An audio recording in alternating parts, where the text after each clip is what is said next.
আজকে 0 হয়েছে, মাত্র স্টার্ট হইলো খেলা, মাত্র স্টার্ট হয়েছে।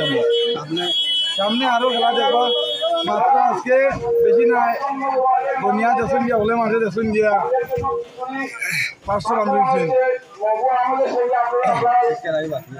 এখন তো আরো পিকচার বাকি আছে, তোরা ধরে ধরো। আপনারা পঞ্চায়েত নিয়ে মানে কতটুকু আশাবাদী? হ্যাঁ, আপনারা পঞ্চায়েত নিয়ে কত 100% শিওর। পূর্ব এলাকা করে গাঁওগুলো কংগ্রেসের কোনোদিন নিতে পারতো না, নিতে পারতো না, যেত চেষ্টা করতো না, এখানে নিতে পারতো না। আজকে মিছিল দেখিয়া আসলে বাকিরা যারা বিজেপি যারা গেছে, এরা মিছিল দেখিয়া আবার আমরা কংগ্রেস দলকে অনুরোধ করছি, এরা যারা ইমার্জেন্সি দেখিয়া মিছিলটা দেখিয়া আপনারা দেখা করো আই, আপনার কাছে এই অনুরোধ আমরা করিয়ে রাখি।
সবাই নিচে দিকে ছাড়ো, সবাই নিচে দিকে ছাড়ো, এই বিজেপি আর না, এই